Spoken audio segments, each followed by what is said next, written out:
નમસ્કાર. જીવનની રોજ એક સાંજ ઢળી રહી છે અને આજની સાંજ વિશેષ એટલા માટે છે કે એક આધ્યાત્મના સંવાદ સાથે આજની આ સાંજ ઢળી રહી છે. એક એવી ભૂમિ કે જ્યાં ભગવાન સ્વામિનારાયણે 25 વર્ષ સુધી લગભગ પોતાની કર્મભૂમિ બનાવી, સૌથી વધુ સમય અહીંયા રોકાયા. ભગવાને ખૂબ તપસ્યા કરી. એક એવી ભૂમિ કે જ્યાંથી ભગવાને એવું કીધું કે ગઢડા મારું છે અને હું ગઢડાનો છું. BAPS મંદિરમાં બેઠા છીએ અને મારી સાથે મંદિરના કોઠારી સ્વામી શ્રી આધ્યાત્મ સ્વરૂપ સ્વામીજી સાથે હું સંવાદ કરી રહ્યો છું. સ્વામીજી, ખૂબ ખૂબ આભાર. આપનું પણ સ્વાગત છે આ મંદિરમાં. સૌથી પહેલાં તો અમારું સૌભાગ્ય છે કે જે ભૂમિ પર સહજાનંદ પોતે અહીંયા આટલા વર્ષો સુધી તપસ્યા કરી એ ભૂમિ પર આપણે બેઠા છીએ ને સંવાદ કરી રહ્યા છીએ. તો હું વિચારતો હતો કે ઇન્ટરવ્યૂ ક્યાંથી શરૂ કરું, શું પૂછું એમ. પણ જે જગ્યામાં અત્યારે બેઠો છું એની ઉર્જાથી મને એવું ફીલ થાય છે કે મને આમ કંઈ એટલી બોલવાની ઈચ્છા નથી થતી. એકદમ શાંતિ અનુભવું છું. બસ આ જ અનુભવ અહીંયા આવનાર પ્રત્યેક વ્યક્તિનો છે. એ કદાચ પહેલી વખત આવ્યો હશે કે અમારા હરિભક્તો જે નિયમિત વર્ષે 2 વર્ષે કે વર્ષમાં 1-2 વખત આવતા હોય, એ આવીને અહીંથી વિદાય લે એટલે એના મનમાં આ જ અનુભૂતિ હોય કે સ્વામી આગળ એકદમ શાંતિનો અનુભવ થાય છે, જે આજે તમને થઈ રહી છે. આપણે જે મંદિરમાં બેઠા છીએ, ગઢડાના BAPS મંદિરમાં, એને ઓલમોસ્ટ 75 વર્ષ પૂરા થઈ રહ્યા છે. તો શું આગળનું પ્લાનિંગ છે? 1951ની સાલમાં આ મંદિરની પ્રતિષ્ઠા થઈ. ત્યારે મંદિર પૂરું નહોતું થયું, હજુ આ શિખર કે એવું કાંઈ જ નહોતું. ભગવાન બિરાજમાન થાય એટલા ભાગનું નિર્માણ કાર્ય પૂરું થયું. એટલે શાસ્ત્રીજી મહારાજના સમયમાં આ મંદિરનું કામ અહીંયા સુધી પહોંચ્યું. મંદિરની પ્રતિષ્ઠા પહેલાં જ શાસ્ત્રીજી મહારાજ એક અઠવાડિયે ધામમાં પધાર્યા, એટલે યોગીજી મહારાજે ત્યાં પ્રતિષ્ઠા કરી. પછીનું વિકાસનું કાર્ય અધૂરું હતું, એ બધું યોગીજી મહારાજે પૂરું કર્યું. આ શિખર, કળશ, આગળનો ઘુમ્મટ, ઘૂમટી બધું દેખાય છે. ત્યાર પછી અત્યારે જે આખું પરિસર આપણે જોઈએ છીએ, આ હવેલી, સભા મંડપ, ઉતારા, આગળ છે બધા પ્રવેશ દ્વાર, પ્રદર્શન, આ દરબારગઢ, એ બધું જ ભગવાન સ્વામિનારાયણના સંકલ્પ અનુસાર પ્રમુખ સ્વામી મહારાજે અને મહંત સ્વામી મહારાજે આપણને ભેટ આપ્યું. એટલે આમ કહીએ તો જે સંકલ્પ ભગવાન સ્વામિનારાયણે કર્યા હતા કે આ મંદિર આવું હોવું જોઈએ, પ્રદર્શનમાં અમે આખો એક ખંડ એનો રાખ્યો છે કે સ્વામિનારાયણ ભગવાને સંકલ્પ કર્યો હતો, એ આપણા ગ્રંથોમાં નોંધાયું છે. સંકલ્પમાં શું શું કરવાનું એ આખું પ્લાનિંગ પણ ભગવાન સ્વામિનારાયણે કર્યું હતું. અને અત્યારે તમને જણાવતા આનંદ થાય છે કે જે સંકલ્પ ભગવાન સ્વામિનારાયણે 200 વર્ષ પહેલાં કર્યો હતો, એ સંકલ્પ મુજબ જ પ્રમુખ સ્વામી મહારાજે આખું સંકુલ બનાવીને સમગ્ર વિશ્વને ભેટ આપ્યું છે. એટલે આજે કેવું હોય તો આજે આખું સંકુલ છે ને, એ ભગવાન સ્વામિનારાયણના સંકલ્પનું મૂર્તિમાન સ્વરૂપ છે. એ મંદિરને હવે 75 વર્ષ પૂરા થાય છે એપ્રિલમાં. એટલે 75 વર્ષ નિમિત્તે અમારી સંસ્થાના વડીલ સંતો બધા જે પ્રમાણે આયોજન કરે એવો એક ભવ્ય ઉત્સવ થશે. તમામ હરિભક્તોની, અહીંયાના તમામ સંતોની અંતરની ભાવના છે કે ઉત્સવમાં પરમ પૂજ્ય મહંત સ્વામી મહારાજ પધારશે અને ખૂબ ભવ્યતાથી આખો આ મંદિરનો અમૃત મહોત્સવ ઉજવાય. અને અમે તો ઈચ્છા વ્યક્ત કરીએ વખતે આપ પણ પધારજો. અત્યારથી આમંત્રણ આપી દઈશું. આખો પથ્થર જે વપરાયો છે ને આ ગઢડાના મંદિરમાં, એ રાજસ્થાનમાં મકરાણા શહેર છે, ત્યાંની માઇન્સમાંથી આવ્યો છે. અને ભારતમાં આ સારામાં સારી ક્વોલિટીનો માર્બલ ગણાય છે. તો શાસ્ત્રીજી મહારાજ આજ્ઞા કરી તો પ્રમુખ સ્વામીએ પૂછ્યું નથી કે ભાઈ ક્યાં જઈને શું કરવાનું, કોની પાસેથી લેવાનો, પૈસાની શું વ્યવસ્થા છે. ગુરુની એક આજ્ઞા એટલે એમાં ઝંપલાવી દેવાનું, બસ. પછી ગુરુ જ તમને આગળ રસ્તો બતાવે. આ પથ્થર લાવવા માટે પ્રમુખ સ્વામી મહારાજ ત્યાંની એક ખાણમાં ફર્યા છે. ત્યાં કોઈ રહેવાની વ્યવસ્થા નહોતી. અમે જે સ્થાનમાં રહેતા હતા પ્રમુખ સ્વામી મહારાજે જોયા. અત્યારે આપણે ત્યાં 2 દિવસ રહેવું હોય ને તો અઘરું થાય, ત્યાં મહિનો રહેતા. બાજુમાં જોયું અમે 300 ફૂટ ઊંડો કૂવો છે, એમાંથી પાણી ખેંચવાનું. નાહવા માટે, કપડાં ધોવા માટે, પીવાનું બધું જ. ગામમાંથી કે માઇન્સમાંથી સાંજે પાછા ફરે આવા સમયે ત્યારે સાથે હરિભક્ત હોય એ સિંગ દાણા કે ચણા લઈ લે, એ ખાઈને સૂઈ જવાનું. બીજી કોઈ રસોઈની વ્યવસ્થા નથી. એને પથ્થર અહીંયા મોકલવાનો, અહીંયા પથરા પડ્યા હોય એ જેમ જેમ ઘડા એમ ઉપર ચડાવવાના.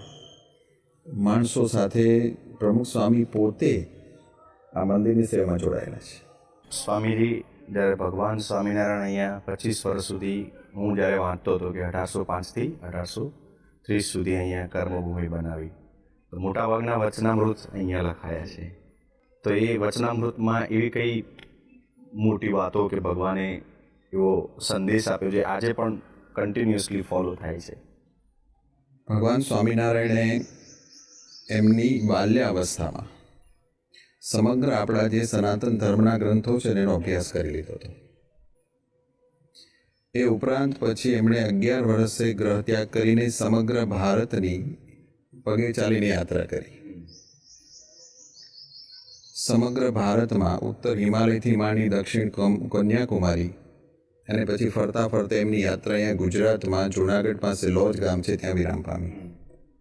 એટલે એક તો શાસ્ત્રોનું જ્ઞાન અને સમગ્ર ભારત ભ્રમણનો અનુભવ, આ બંનેનો સંગમ એટલે વચનામૃત. એટલે શાસ્ત્રોક્ત જ્ઞાન અને સમગ્ર તીર્થ સ્થાનોમાં ફર્યા, મોટા મોટા રાજા મહારાજોને મળ્યા, નાનામાં નાના વ્યક્તિને મળ્યા અને એ લોકોને આધ્યાત્મિક માર્ગે આગળ વધવામાં શું જરૂરી છે એની વાત કરી છે અને શું વિઘ્નરૂપ છે એની પણ વાત કરી છે. એટલે સાંસારિક જીવનથી માંડીને આત્યંતિક મોક્ષ સુધીની વાત ભગવાન સ્વામિનારાયણે વચનામૃતમાં કરી છે. વચનામૃતની બીજી વિશેષતા એ છે કે સંવાદના રૂપમાં છે, પ્રશ્નોત્તરીના રૂપમાં, જેમ અત્યારે આપણે સામે પ્રશ્નોત્તરી કરીએ છીએ. કોઈ એક વ્યક્તિ પ્રવચન કરતી હોય અને સામે બધા બેઠેલા ખાલી સાંભળતા એવું નથી. શ્રોતાઓ પ્રશ્ન પૂછે અને ભગવાન એનો ઉત્તર આપે. ઘણી વખત ભગવાન પોતે સ્વયં પ્રશ્ન પૂછે અને શ્રોતાઓ પાસે એની શું સમજણ છે એ ઉત્તર એની પાસેથી બોલાવડાવે. એ ઉત્તર એકદમ પરફેક્ટ હોય તો એ માન્ય રાખે અને એમાં કંઈ ખૂટ હોય તે ઉમેરે. એટલે સંવાદ છે. એટલે ટૂંકમાં શાસ્ત્ર માત્રનો સાર. અને ભગવાન સ્વામિનારાયણના આટલા સમગ્ર ભારત ભ્રમણના અનુભવના નિચોડ રૂપ એમણે આ વચનામૃત આપ્યું છે. એટલે આજે પણ એ વચનામૃતના શબ્દો સાધક માટે એટલા જ ઉપયોગી છે જેટલા 200 વર્ષ પહેલાં હતા, અને આવનારા હજારો વર્ષ સુધી એ શબ્દો સાધકને જીવમાંથી શિવ તરફ લઈ જશે. સ્વામીજી, એ જાણવું છે કે એક સંસારી જીવન અને સ્વામી બન્યા પછીનું જીવન શું બદલાયું છે? સંસારની અંદર માણસ પોતાના પરિવાર માટે પ્રયત્ન કરે. પોતાના માતા પિતા, પત્ની, બાળકો, પરિવાર હોય અને એની સુખાકારી માટે માણસ સતત પ્રયત્નશીલ હોય. સંન્યાસી જીવન એટલે એ પરિવારને મૂકીને સમગ્ર વિશ્વને પરિવાર માનવો. હવે સમગ્ર વિશ્વ એ આપણો પરિવાર છે અને એમાં આપણા ઈષ્ટદેવ અને ગુરુ એમના આદેશ પ્રમાણે સમાજ સેવા અને પોતાની આંતરિક સાધના, આ 2 વસ્તુથી સાંસારિક જીવન ચાલે. એટલે પ્રત્યેક સંન્યાસી પોતપોતાની સાધનામાં રત હોય. કોઈ જોઈએ છે આપણે હિમાલયમાં એકદમ ગહન તપશ્ચર્યા કરતા હોય. ઘણા સંતો મહંતો આપણે જોઈએ છીએ ગિરનારની ગુફાઓમાં મહાન કઠિન સાધનાઓ કરતા હોય. જ્યારે અહીંયા આગળ સંતોની પોતાની આંતરિક સાધના તો હોય છે. આરતી, કથા વાર્તા, ગામડે ગામડે જઈને હરિભક્તોમાં સત્સંગનું પોષણ કરવું, એ લોકોના જીવનમાંથી વ્યસનો દૂર થાય, કુસંગ દૂર થાય, બાળકો અભ્યાસમાં આગળ વધે. એની સાથે સાથે સમાજ સેવા, કે ક્યારેય પણ સમાજમાં કે નાની મોટી આપત્તિ આવી પડે એ સમયે સંતો અને આપણા સ્વયંસેવકો એ સમાજની પડખે ઊભા રહે છે. ક્યારેક અતિવૃષ્ટિ થાય, દુષ્કાળ પડે, હમણાં કોરોના ગયો 2-4 વર્ષ પહેલાં, એ સમયે સમાજ પણ મારો પરિવાર છે. એમ માનીને એના સેવાની અંદર જોડાઈ જવું એ અમારા ગુરુનો આદેશ રહ્યો છે. એટલે એક નાનો પરિવાર છોડીને મોટા પરિવારની સેવામાં એની સુખાકારી માટે અમે જીવન જીવતા હોઈએ એનો આનંદ છે. અત્યારે એક જનરેશન છે જેનજી જનરેશન, જે લોકો કહે છે કે ભાઈ 2000ની સાલ પછી જે બાળકો જન્મ્યા છે એ બધી જેનજી જનરેશન છે. અને એમાં મોટાભાગના લોકોને એવું છે કે કન્ટિન્યુઅસલી સોશિયલ મીડિયા યુઝ કરવું, નાની નાની બાબતો જીવનની સોશિયલ મીડિયા પર જાહેર કરવી, અને એમને એવું છે કદાચ કે ફોટો થકી જ પોતાની એક લાઈફસ્ટાઈલ બતાવી જે વાસ્તવિકમાં ન પણ હોય. એ જનરેશન વિશે તમારું શું માનવું છે? કોઈ પણ વસ્તુનો અતિરેક છે એ દુઃખદાયક છે. સોશિયલ મીડિયા કે અત્યારના ઇલેક્ટ્રોનિક ગેજેટ્સ એ માણસની ઉપયોગિતા માટે શોધાયા છે, પણ એ જ ગેજેટનો માણસ ગુલામ બની જાય ને ત્યારે એમાંથી પ્રશ્નો થાય છે. અને આજના પ્રશ્નોનું કારણ અતિરેક છે. આપણે સ્વામીજી જોઈએ છે કે અત્યારની જે જનરેશન છે, જે લોકોને આપણે મળીએ છીએ, ઓલમોસ્ટ ડિપ્રેશનમાં જ જોવા મળતા હોય છે. બીજું તમને કહું કે ભાઈ આપણે માની 100 વ્યક્તિમાં ક્યાં પડવું, પણ તમે અહીંયા 5-7 વ્યક્તિ હો, બેઠા હો, તમારા સ્વાગતમાં અહીંયા આગળ બધા અમારો સ્ટાફ છે, સ્વયંસેવકો છે, એ પૂછે તમને ચા, કોફી, શરબત, તમે કહો કે ભાઈ નહીં અમારે ગરમી છે કે આઈસ્ક્રીમની વ્યવસ્થા કરો, કરી 5 વ્યક્તિને એક જ સરખો આઈસ્ક્રીમ, એક જ ફ્લેવર, માની લો કે બટરસ્કોચ આપ્યો, તો 5 વ્યક્તિ જે આઈસ્ક્રીમ ખાઈને છે ને એક સરખો આનંદ આવશે કે અલગ અલગ હશે? અલગ અલગ. આઈસ્ક્રીમ તો એક જ છે, ફ્લેવર એક સરખી છે, એક જ કંપનીનો છે. અલગ અલગ કેમ આનંદ આવે છે? કારણ કે બધાની માનસિક પરિસ્થિતિ અલગ અલગ છે. અત્યારે સ્વામીજી જે યંગસ્ટર્સ છે મોટાભાગના, અને એમાં એક સૌથી મેજર પ્રશ્ન એ છે કે પ્રેમ પ્રકરણ હોય કે લગ્ન જીવન હોય, એમાં સૌથી વધારે લોકો દુઃખી છે. એ લોકો માટે શું મેસેજ આપવો જોઈએ? ભારતીય પરંપરામાં લગ્ન જીવન એ પવિત્ર બંધન છે, 2 આત્માનું મિલન છે. અને આપણે ત્યાં તો સામેની વ્યક્તિને સુખી કરવા બંને પાત્રો, પતિ પત્નીને સુખ માટે પ્રયત્ન કરે, પત્ની પતિના સુખ માટે પ્રયત્ન કરે. એક રવિશંકર મહારાજનો બહુ પ્રસંગ મને યાદ આવે છે. એક વખત ફરતા ફરતા એક નાના એવા ઘરમાં ગયા, બેઠા, અને ત્યાં આગળ એક ઘરના પત્ની હતા, મહિલા વર્ગ, એમણે પાણી આપ્યું. તો રવિશંકર મહારાજે જોયું, મહાન સમાજ સેવક, તો એ જે આવનાર મહિલા હતા ને એ દિવ્યાંગ હતા, પગે થોડીક એને તકલીફ હતી. થોડી વાર પછી એ ઘરના પુરુષ હતા, એ બહારથી આવ્યા. તો સામાન્ય રીતે એવું બને કે ભાઈ દિવ્યાંગ સાથે લગ્ન કરે, સંપૂર્ણ ફિટ હોય એ આવું પાત્ર પસંદ નથી કરતા સમાજમાં, એવું આપણે જોઈએ છીએ. તો પુરુષને કોઈ પ્રશ્ન નહોતો, એ બધી રીતે પરફેક્ટ હતો, શારીરિક રીતે. એટલે રવિશંકર મહારાજે પૂછ્યું કે ભાઈ તમારા લગ્ન થયા પછી એમને કંઈ પ્રશ્ન થયો છે, કંઈ બીમારી આવી હોય, કંઈ એક્સિડન્ટ થયું છે? તો કે ના, પહેલેથી જ એના શરીરમાં પ્રશ્ન હતો, છતાંય મેં લગ્ન કર્યા, કારણ કે મને એના માટે પ્રેમ હતો. ત્યારે એને અનુભવ થયો કે કોઈ વ્યક્તિ સામેની વ્યક્તિની આ શારીરિક નબળાઈ જાણે છે, છતાં પણ લગ્ન કર્યા, કારણ કે એના મનમાં ભાવના શું હતી? મારે એને સુખી કરવી છે.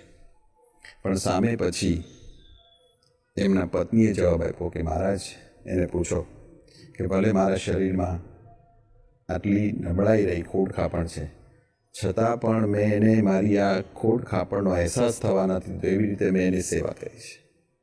બંને એકબીજા માટે સમર્પિત હતા, તો કોઈ પણ શારીરિક આર્થિક સંજોગો એના જીવનના સુખી લગ્ન જીવનને વિચલિત નહીં કરી શકે. જ્યારે સામેના પાત્રમાં તમે કેવળ પોતાનું સુખ શોધશો અને કદાચ એમાંથી અપેક્ષા પૂરી નહીં થાય એટલે માણસ એમાં ડિસ્ટર્બ થઈ જશે. એટલે લગ્ન જીવન એટલે આત્માનું બંધન, અગ્નિની સાક્ષીએ તમે જોડાઓ છો, અને અંતિમ સંસ્કાર સુધી એ બંધન રહેવું જોઈએ. ઘણીવાર એવું એક્ઝામ્પલ આપવામાં આવે છે કે મેનેજમેન્ટ શીખવું હોય તો BAPS સંસ્થા પાસેથી શીખવું જોઈએ. આટલું બધું પરફેક્ટ માઇક્રો પ્લાનિંગ સાથેનું મેનેજમેન્ટ સ્વયંસેવકોમાં કેવી રીતે આવે છે? મેનેજમેન્ટ એ અમારા ગુરુએ અમને શીખવાડ્યું છે. તો તમને લાગશે મેનેજમેન્ટ શબ્દ આમ તો બહુ મોટો શબ્દ છે કે ભાઈ કોઈ પણ આયોજન કરવું હોય, બહુત્સવ સમય હોય તો એના માટે પ્લાનિંગ, કોણ શું સેવા સંભાળશે, કયા કયા રિસોર્સથી, કયા સાધન સામગ્રીથી, ક્યાં કરશું, કયો સમય, વાહન વ્યવહારની સગવડ, આ બધું વિચારતા તો હોઈએ છીએ. અને હું તો કહું છું કે મેનેજમેન્ટ અમારી સંસ્થાના સંતો કરે છે, ના નથી. દુનિયાના ઘણા લોકો આમાં ખૂબ ઊંડા ઉતર્યા છે. પણ એ પ્લાનિંગ ઓન પેપર થાય એનાથી વધારે અગત્યનું એનો અમલ થાય. ઘણી વખત કોઈ પ્લાનિંગ ન પણ હોય અને આવનાર વ્યક્તિને તમે સાચવી લો, એ મેનેજમેન્ટ. એટલે અહીંયા આગળ તમને જે કંઈ કાર્ય દેખાય છે ને, એ જે અમારા ગુરુએ આદેશ આપ્યો છે, જે અમારી સંસ્થાએ પ્લાનિંગ કર્યું છે, એ પ્લાનિંગને નાનામાં નાનો સ્વયંસેવક સંપૂર્ણ સમર્પિત થઈને અનુસરે છે. એટલે એનું પરિણામ દેખાય છે. પણ એ જ મોટી વાત છે સ્વામીજી, કારણ કે ઘણીવાર કેવું છે કે શતાબ્દી મહોત્સવ થયો હતો, અમે ત્યાં રિપોર્ટિંગ કરતા હતા, તો એક ધનવાન વ્યક્તિ પણ રોડ પર ઊભો હતો. એ ધનવાન વ્યક્તિ ટ્રેક્ટર પણ ચલાવતો હતો. બહુ મોટો વ્યક્તિ હોય કે જે પૈસે ટકે સુખી હોય, એ વ્યક્તિ રસોડામાં પણ સામાન્ય થાળી ઉપાડતા પણ જોવા મળતો હતો.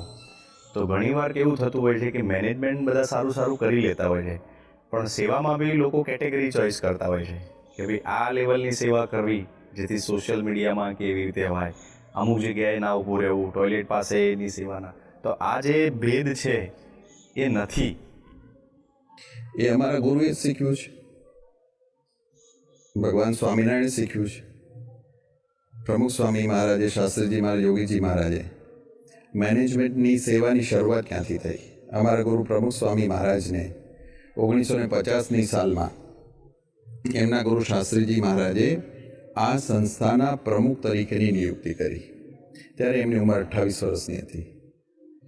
નાનો એવો અમદાવાદની અંદર આંબલીવાળી પોળ છે, એક મકાનમાં સમારંભ હતો, 50-100 જેટલી વ્યક્તિ હશે. કાર્યક્રમ ગોઠવાયો, ટ્રસ્ટી બોર્ડમાં ઠરાવ થયો, થોડા પ્રવચનો થયા અને શાસ્ત્રીજી મહારાજે એક ચાદર ઓઢાડીને કહ્યું કે આજથી હવે આ સંસ્થાના પ્રમુખ નારાયણ સ્વરૂપદાસ છે. પ્રમુખ સ્વામી મહારાજ, સંસ્થાનો સર્વોચ્ચ હોદ્દો શાસ્ત્રીજી મહારાજ એમને આપ્યો. સમારંભ પૂરો થયો, જમણવાર હતો, બધા જમ્યા, પણ એ તમામ આવનારા 50થી 100 વ્યક્તિની જે એઠી ડીશો પડી હતી ને, એ એઠી ડીશો ધોવાનું પહેલું કામ પ્રમુખ સ્વામીએ પ્રમુખ બન્યા પછી પ્રમુખ સ્વામી મહારાજે કર્યું. જો જે સંસ્થાના પ્રમુખ હોય એને પણ વાસણ ધોવાની સેવા નાની ન લાગતી હોય, તો એના સેવકો એનામાંથી એટલું તો શીખે કે કોઈ પણ સેવા નાની નથી. આ સેવા મને મળીને એ જ મારું અહોભાગ્ય છે. એ સેવા પછી સંડાસ બાથરૂમ સાફ કરવાની હોય, રસોડાની હોય, પાર્કિંગની હોય, મેદાન સાફ કરવાની હોય, કે પછી PR વિભાગની પણ હોય, મહેમાનોનું સ્વાગત કરવાનું પણ મંચ ઉપરની હોય, કથા કરવાની હોય, પ્રવચનો કરવાના હોય, પણ એ મારી સેવા જ છે. કોઈ પણ ક્રિયા નાની મોટી નથી. ગુરુની આજ્ઞાથી જે તમે કરો એ તમામ સેવાનું ફળ એક સરખું છે એમ માનીને, કોઈને સેવા નાની નથી લાગતી, કોઈને મોટી નથી લાગતી, એટલે તમામ સેવાઓમાં લોકો એક સરખા ઉત્સાહ ઉમંગથી જોડાઈ જાય છે. ખૂબ ખૂબ આભાર સ્વામીજી, આપે કિંમતી સમય અમને આપ્યો અહીંયા, અને આપે જે પ્રમાણે વાત કરી કે એવો જ કોઈ સંકલ્પ અને સમર્પણ ભાવ હોય તો એ વ્યક્તિ, સંસ્થા કે દેશને આગળ લઈ જઈ શકે છે. સ્વામીજીએ ખૂબ સરસ જાણકારી આપી આજના સંવાદમાં, અને ઘણી બધી ઇન્ટરેસ્ટિંગ વાતો પણ એવી હતી ગઢડા BAPS મંદિર વિશે, જે મને પણ પહેલીવાર જાણવા મળી, અને કદાચ આપણા બધામાંથી એવા કોઈ હશે કે તમને એમની વાતો પરથી તમે અનુમાન લગાવી શકતા હશો કે આ મંદિરને બનવામાં કેટલો બધો સંઘર્ષ થયેલો છે. ખૂબ ખૂબ આભાર.